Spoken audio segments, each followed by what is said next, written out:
Hey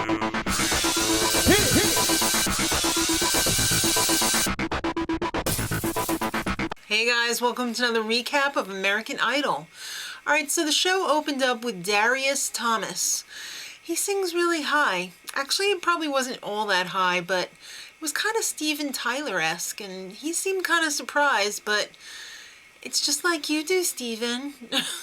I don't know. Alright, so they're in Nashville, Tennessee, and an unprecedented 17,000 people showed up. That's crazy. That's got to be like the most ever that has showed up for an audition at a city. Alright, so Christine McCaffrey was up first, and she sounded like Mickey Mouse, or maybe Minnie Mouse. Well, anyway, Squeaky was so delusional that she actually thought Steven Tyler said yes, but they actually showed the clip, and he actually said no.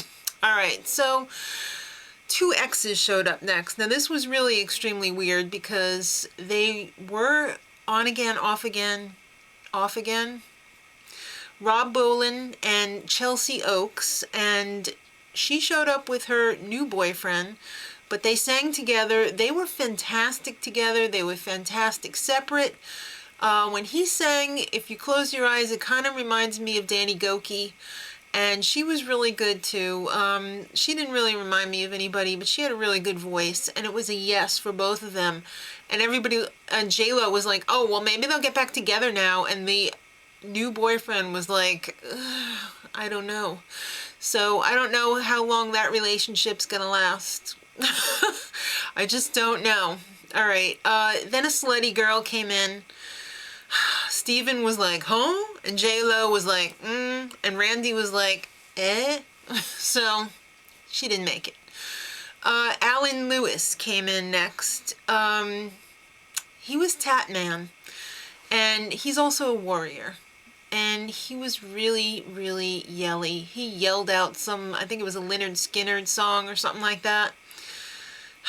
It was a no, but he was okay with it. I mean, he was a good guy, I guess, even though he was chasing some Harley chick around the audition room. Well, that was before. Miss Teen USA was up next. Hello, Stormi Henley. She was okay.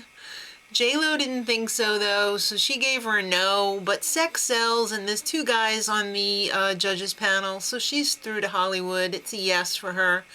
Adrienne Beasley up next. She's got a good story. She's black. She's got white adopted parents. She really sang her heart out, and it was a yes. And I really liked her story, and I liked her voice a lot. When she called up her dad, he was concerned about who was going to pay for the trip to Hollywood. You could tell he's a farmer. He doesn't have a lot of money. It's a great story. All right, so day 2. Camilla Marik up next.